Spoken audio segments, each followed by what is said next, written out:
Kani gadega Patisi TV, bat pidang pet yaki kubor baman kasngi. Kakon henyo trap National Awakening Movement State Youth Wing. Henne kasngi ka country tade ujemang. Kalali IT da kador khas Shaw Menteri Sarkar. Badai kami yakatnat Public Health Engineering uba Samlen Malngyang. Bandawan ke Sarkar bantung bait da Utara Jela Hakashuki Chief Engineer jongkatnat PHE.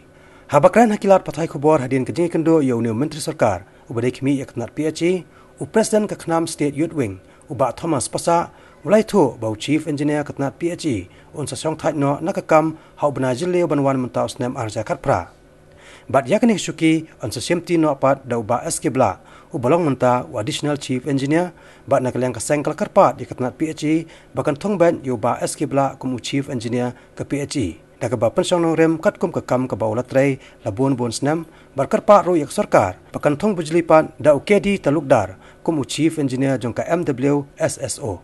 Mengitip sa Homrai June Chief Engineer jongka PhD Department sa Shong Thai.